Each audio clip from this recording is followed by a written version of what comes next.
On the 24th of January 1948, alongside a number of other guards who worked at Auschwitz Concentration Camp, Hugo Muller was brought to a noose which was dangling from a hook in the ceiling of a Polish prison's execution chamber. There were many members of the SS who at the end of the Second World War went on the run to try and escape their day in court, as they knew they could be sent to the hangman's gallows for their crimes. But the majority of the SS guards of the concentration camps were never brought to justice, and some are still being hunted today.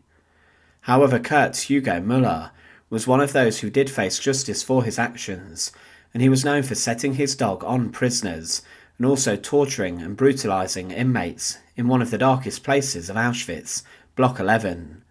This brick-built building was the torture and punishment centre, and with this people were so terrified of it that they could not look at it as they passed by. Welcome to The Untold Past. Join us today as we look at the crimes and the execution of Hugo Muller, and as always, to support our channel, please make sure to subscribe. Hugo Muller was born on the 14th of April 1909 inside of Harpersdorf, and little is known about his early life. Like so many people did in the 1930s, he discovered the Nazi Party and the politics of Adolf Hitler, and he even supported the party before Hitler came into power. Muller joined the Nazi Party in May 1932, months before Hitler was made Chancellor of Germany, and over the next few years Hitler would increase his stranglehold and terror over the nation as the Nazis and the dictator swept into power. Muller was an early party member, and millions then joined the party, and life became dominated by the policies of the Nazis, such as the persecution that they promoted, and life became very tough for so many.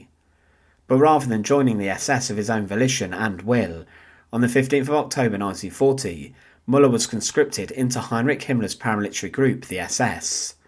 Himmler transformed the group from a small bodyguard detachment tasked with protecting the Führer at meetings, and he turned it into one of the most feared groups in human history. The SS would become the overseers and guards of the concentration camps, and they were responsible for the slaughter of millions of people before and during the Second World War. Muller was then, after a short period of training, sent to Auschwitz to go and work. Auschwitz became the deadliest site of the Third Reich during the Second World War, and when Muller arrived, it was a camp which was growing quickly in its infrastructure. Over 1.1 million people died during the time in which it was operational, with the majority being driven into the gas chambers following arriving at the camp by train. Selections occurred with guards and SS officials deciding who would live and who would die. Those fit enough to work were sent to work inside the camp, but those who were not were slaughtered as soon as they arrived, being driven by guards towards the chambers where they were then killed. There was death, execution and torture around every single corner of Auschwitz, and this was what the Commandant Rudolf Höss wanted.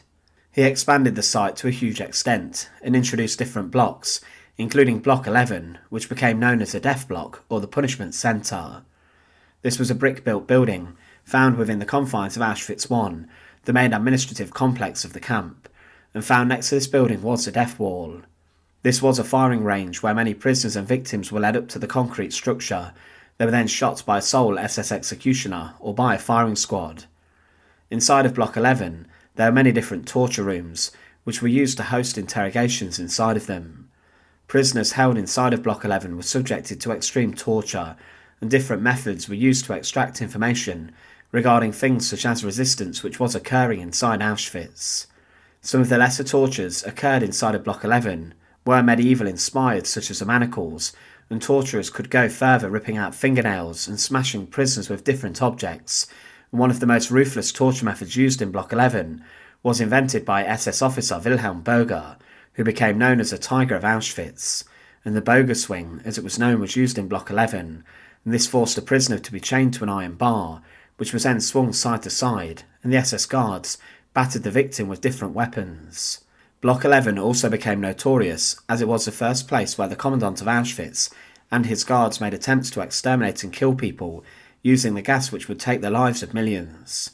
In September 1941, Zyklon B, a pesticide, became the method used inside of the gas chambers that would kill hundreds at a time.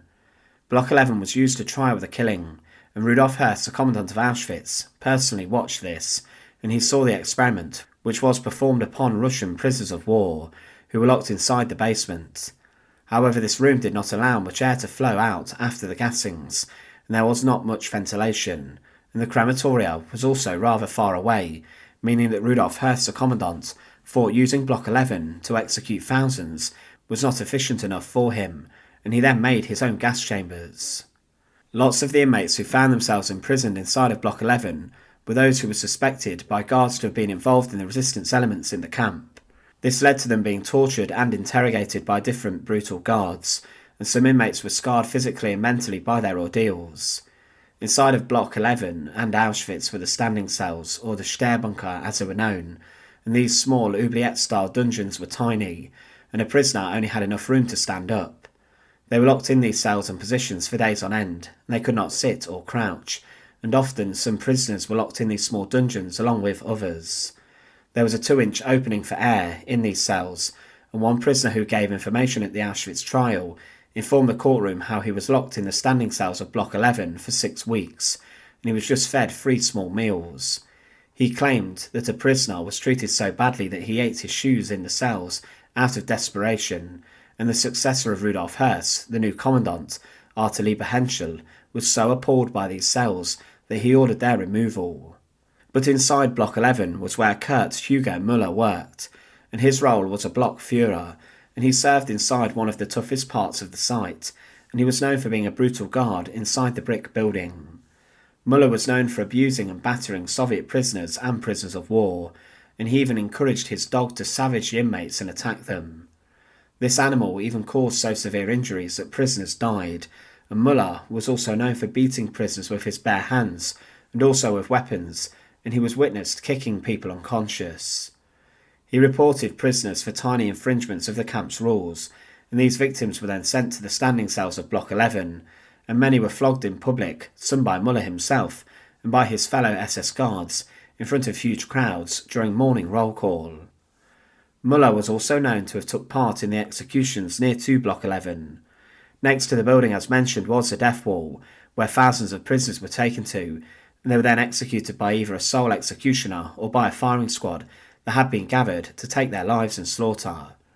He also took part in the selections inside the camp, where new prisoners arrived. They were then sent to the gas chambers.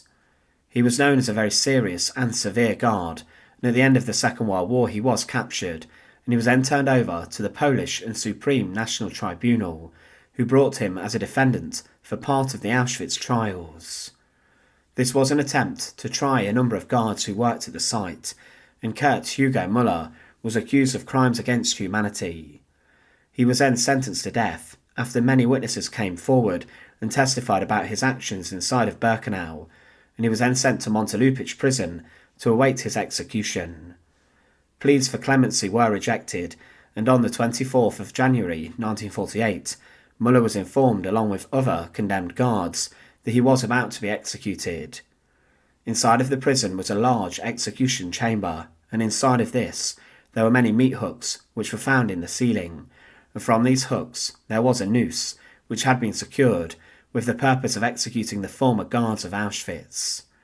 Kurt Muller was led by the executioner up to the noose which was for him, and he then was helped onto a step, and the executioner secured the rope around his neck and tightened it. He then quickly kicked out the box from underneath him, and slowly the former ruthless guard of Auschwitz and Block 11 was killed, strangling to death next to many other former guards of Auschwitz. Kurt Hugo Muller was a man who was barbaric in his treatment of the prisoners of Auschwitz. He even encouraged his dog to savage prisoners, and the courtroom during his trial heard of the barbaric actions of him inside the deadliest site of the Third Reich. Muller was a man who had no regard for the lives of those who he was incarcerating, and he worked inside the torture block as well as on the execution structure known as the death wall. Thanks for watching. To support our channel, please make sure to subscribe, and once again, thank you so much for watching.